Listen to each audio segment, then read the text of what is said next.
Hello everyone and welcome to History of the Second World War, episode 105, Highway to the Danger Zone Part 3, The Further on the Edge. This week, a big thank you goes out to Randall, who chose to support the podcast by becoming a member. You can find out more about how you can support the podcast by becoming a member over at historyofthesecondworldwar.com/members. This week, we are going to do some follow-up on three of our main players in the start of the war, Britain, France, and Germany. For Britain, we will give a summary of their ongoing rearmament efforts. For France, we will look at how their plans for collective security had so thoroughly fallen apart during the interwar years. And for Germany, we will discuss how Hitler and the German government reacted to their two great political victories, the Munich Agreement and then the occupation of what was left of Czechoslovakia. While these three nations were not the only nations involved in the war, it would be the decisions made by the three governments that would turn what could have been a localized war in Poland into the Second World War. Britain in the 1930s was very different than Britain of even 30 years earlier, in the years before the First World War. The British Empire had exited the 1800s in an economically dominant position, fueled by industrial powers of the home islands and the massive resources from the empire that fueled that industrial base. But due to the First World War, and more importantly just shifts in the industrialization of other nations, most of that advantage had evaporated by 1930. Importantly for rearmament, there was also some questions being asked about whether or not Britain should go to war at all, and if it was possible for a war to result in positive outcomes for nations like Britain, who stood to gain very little, either monetarily, economically, or geographically. This tied into the very powerful peace movements that were present in Britain during these years, which held wide public support for a policy of peace and collective security. The policy of appeasement was the logical outcome of such beliefs, as it was the best way to maintain that peace in the face of revisionists who wanted political and geographic change. The problem, of course, was that appeasement only works when an individual can in fact be appeased, which requires their desires to be in some way limited, and limited within the bounds of what other nations consider reasonable. We of course now know that Hitler's demands were not reasonable, at least when it came to other nations agreeing to them. Even before appeasement became the dirty word that it would be after 1939, during the mid-1930s, British rearmament began in earnest. The catalyst for this push was the open rearmament of Germany, which then caused other nations to start investing far more in defense than they had during the previous years. In March 1935, the British Defense Requirements Committee would publish a report that was not exactly rosy in its outlook on where British defenses were relative to its most likely enemies. It would say, quote, "We are approaching a point when we are not possessed of the necessary means of defending ourselves against an aggressor. An additional expenditure on the armaments of the three defense services can therefore no longer be safely ignored." End quote. The longer Britain delayed in rearmament, the more dire the situation would be as other nations expanded their own efforts. The naval treaties that had been signed in Washington in 1921 were also about to expire or essentially become invalid with the exit of Japan, which prompted massive investments in new naval capital ship construction, something that had not seen large investments since the early 1920s. The demands of the Royal Navy, the Royal Air Force, and seemingly always last on the list, the British Army, caused the total overall British defense expenditures to double between 1934 and 1938. But even at that point, the overall spending was less than 7% of national total income, which, if not a third smaller in absolute terms, was a third smaller than Germany in terms of overall government commitment.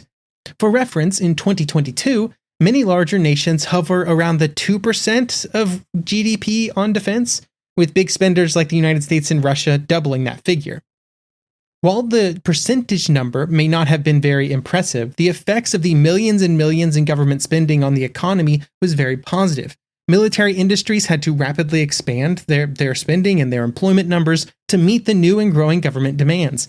And about a third of the total economic growth or employment growth between 1935 and 1937 came from the iron and steel industries, which were basically the foundation of rearmament in the 1930s.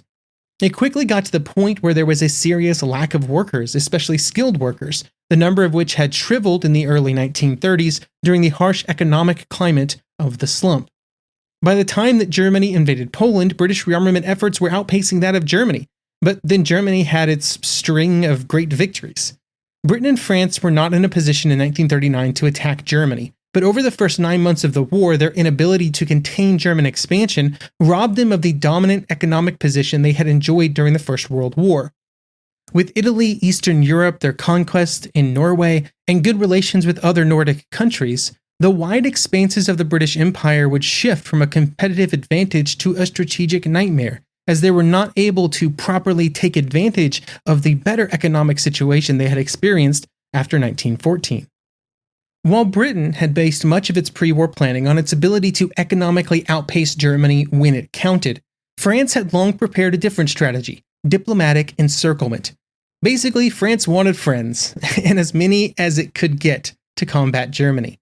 There was, of course, the idea of collective security, which was baked into the League of Nations, but this was felt to not be sufficient, and France never had full confidence in the League. In fairness, as history would show, this skepticism in the ability of the League of Nations to defend its members was completely and totally justified. Instead, France wanted to resort to a more old-school approach to putting a band back together. Treaties with nations that provided alliances, guarantees, and specific calls to action if national interests were threatened. These were the familiar methods of nations banding together and had been an important piece of European diplomacy for centuries. From the very beginning, there were a few nations that were high on the list of French priorities, mostly due to geographic positioning: Poland, Czechoslovakia, and Italy. Relations with Poland would always be a tough nut to crack, mostly due to Polish resistance to agreements that might cause relations with Germany or the Soviet Union to sour. But in the years immediately after Polish independence, France appeared to be the best possible source of assistance to the new government in Warsaw, and so the appropriate agreements were signed. Similar agreements would be signed with Czechoslovakia, with the new nation appearing to be the perfect ally for France. The new Czechoslovak nation had a lengthy border with Germany, a well-funded military, and had an industrial base that punched far above its geographic weight class. This industrial base would be important not just to the Czechoslovakian military, but by the late 1930s would be crucial to the rearmament efforts of other nations as well, with both Britain and Russia signing contracts with Skoda to import its products. However, the agreements between Poland and Czechoslovakia would be placed behind the relations between France and its Western European neighbors, Italy being the most critical one. It was seen as the link between Western and Eastern Europe, and its position in the Mediterranean would ensure that agreements between France and other nations had a sea highway on which to communicate and provide additional support. Also, it would secure French access to its northern African colonies. But of course, there was a major problem that would not be apparent until the late 1930s. The government in Italy, led by Mussolini, was far closer ideologically to that of the Nazi government. One nation that was very specifically not on France's list of allies or nations with which an alliance was pursued was the Soviet Union. Even though its performance on the battlefield was less than amazing during the First World War, Russia had been a critical piece of French planning before 1914. However, the revolution and then the creation of the communist government had made it politically challenging for the French to rekindle that previous alliance. The largest problem would be the internal politics of France. During the 1920s, there was the fear of a revolution, which during that time the Soviet government in Moscow was still at least rhetorically supporting worldwide, if it wasn't necessarily supporting in its actions. Then during the early 1930s, there was a resistance from the conservative governments to sign agreements with a nation that supported its political rivals in the Socialist Party.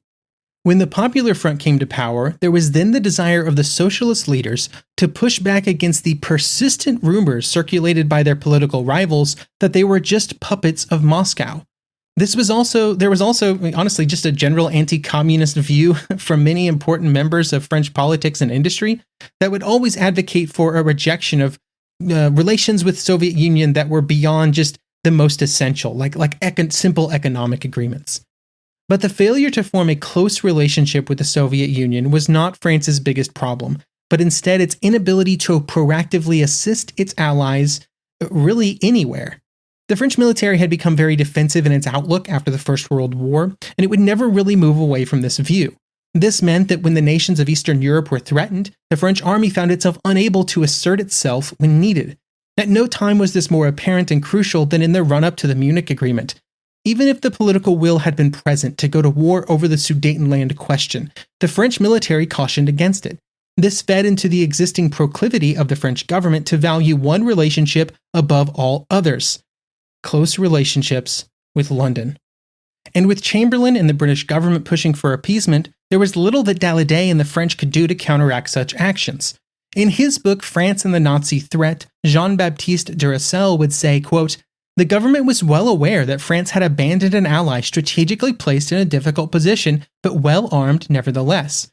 In the formal sense, it had not betrayed the alliance. Morally, things looked much worse, however, since France had demanded that the ally agree to its own surrender." End quote.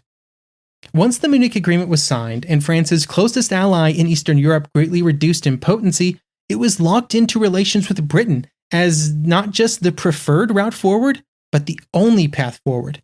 The important lesson of the collapse of the French diplomatic agreements is that such agreements are only viable as long as the strongest member of those agreements, which was France, is able to and willing to enforce them. By not ensuring its ability to come to the aid of other nations in a military conflict and then surrendering its diplomatic independence to Britain, 20 years of French diplomatic, particularly political history, tidy breakpoints have an almost inescapable pull. In a book, it's how you structure chapters. In podcasts, you always look for those tidy breaks for episodes or series. Before Munich, Munich, after Munich, then the invasion of Czechoslovakia, then Poland. All neat, nice, and tidy. But of course, history is always more difficult and confusing. Germany's turn towards Poland did not wait until the end of its dealings with Czechoslovakia. In fact, just a month after Munich, discussions would already be opened with the Polish government that would lay the groundwork for the next year of disagreements, which would continue to amplify the tension between the two nations and would eventually be used as the excuse for the invasion. On October 24, 1938, the German Foreign Minister Ribbentrop would meet with the Polish ambassador Joseph Lipski with the goal of starting the conversations that would lead to a general settlement. The core of the problem was always going to be around Danzig and the Polish corridor, that area of Poland which had been carved out of East Prussia after the First World War to give Poland access to the Baltic Sea. The German government wanted the entire area back, but they would also claim that they were open to discussing a compromise, maybe just a motorway or a railway that would connect German-controlled areas of East Prussia to the rest of Germany. But in both cases, Germany wanted to have full rights to the territory used by those two transportation corridors, which Poland then did not like because they would in essence be cut off from the Baltic. You can't have two nations owning one piece of territory. Ambassador Lipski would not provide an immediate official answer when these proposals were made, although he would say that he personally saw no possibility of it happening, but for a more official response, he would have to consult with Warsaw, and when he did receive that answer, it was definitive. It would arrive a week later from Warsaw, and it basically echoed what Lipski had already said. There was no chance of this happening. The real sticking point in any proposal would always be the idea of Germany being given some kind of sovereign territorial claims over some kind of corridor that bisected the Polish corridor, because then that would defeat the purpose of the Polish corridor, which was to give them access to the Baltic. There was more wiggle room on the topic of Danzig, with Poland willing to negotiate a new agreement with Germany that would supersede the agreements that had previously been made through the League of Nations. After these initial approaches were rebuffed, Hitler and the German government immediately began to move forward with future military operations. At this point, the emphasis was still on Danzig, with the order given by Hitler for the German army to reach out and occupy Danzig really at a moment's notice by a surprise assault at any time that he wanted to do so. Even this idea contained a bit of a miscalculation, though, because it meant that Hitler was planning on carving off Danzig and the corridor, like he'd done in Austria and in the Sudetenland. In both cases, he had been able to obtain control of an area outside of Germany, not by military action, but instead just swift initiative, and he believed that Danzig would provide another opportunity to do the same. Not start a war, just do some political maneuvering and then race in really fast and occupy it and hope everything worked out. However, unlike Austria and Czechoslovakia, Poland would prove to be on kind of a different level when it came to being ready to resist, with clear messages being sent from the foreign minister, Beck, to Berlin that if Germany attempted any kind of reworking of the border regions outside of negotiations with Poland, it would result in war, straight up. This idea that a revision to the Polish border could be made without war starting, and that Poland could be in some way overawed by another swift German move, was an important aspect of German planning. Because in spring 1939, Germany was not ready for a war. Rearmament efforts were proceeding forward as quickly as possible, with ever greater targets being put in place as the rearmament efforts of other nations forced a constant redoubling of efforts. But there were always limits on how fast such efforts could be accelerated, and Germany was hitting them mainly due to a lack of raw materials or the ability to increase imports. As discussed in episode 104 a few weeks ago, during these years, the German timeline for war was around the 1942 mark, at which point the rearmament efforts would be completed and the German military would be ready to go to war. Equally important, in the mind of Hitler and other German political leaders, they also felt that at that point the German people would be ready to go to war psychologically and ideologically, a critical component of the war effort. This brings us back to Poland, which was not only very adamant that it would not be another Czechoslovakia, it was also going to get more assistance from other nations. Poland had for the most part stayed away from the political discussions around the previous German expansion efforts, even around Czechoslovakia to its south, choosing instead to act in its own interest to reclaim some disputed territory with Czechoslovakia. But territory within Poland was an entirely different story.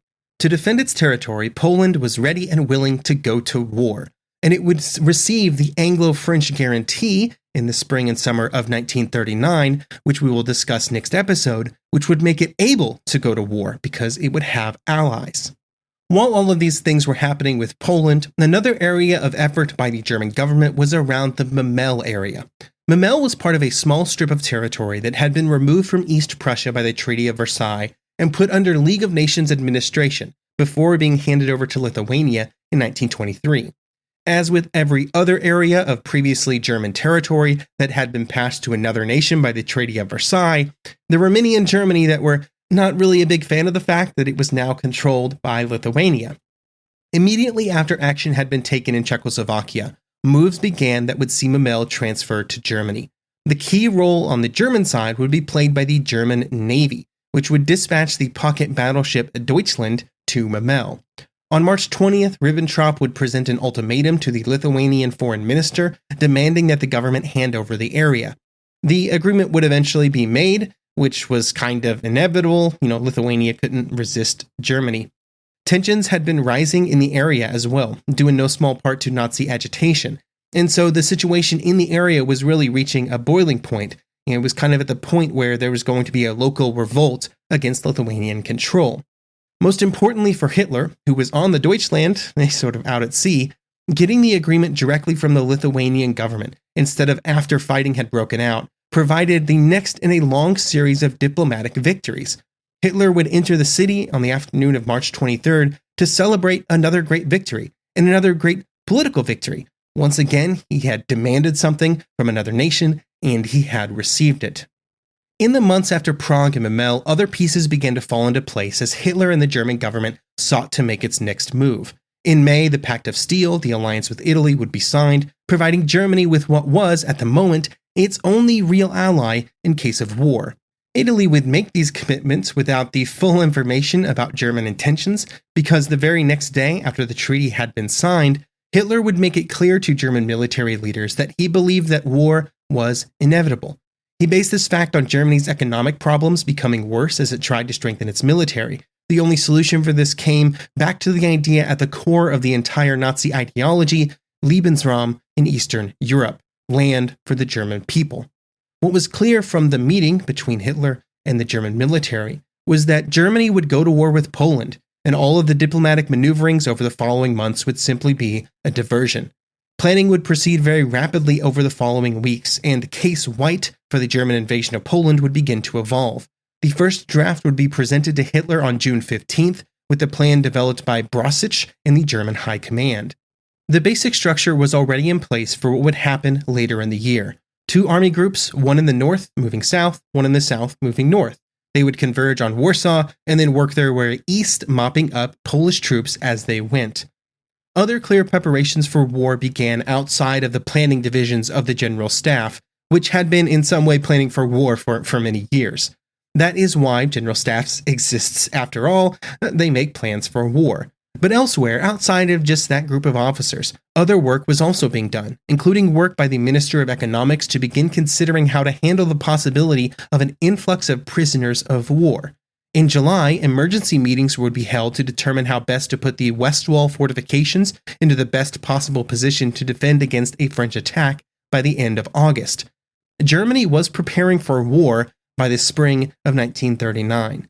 And not just the ever amorphous future war that had been part of Nazi rhetoric since the early 1930s, not the war for 1942 that had been theoretically the plan for years, but instead a very real war that would happen not years, but months in the future. Thank you for listening, and I hope you will join me next episode as we look at some of the events in France, Russia, and Britain during the summer of 1939, as the three nations try to come together to sign an agreement which they will absolutely fail to do.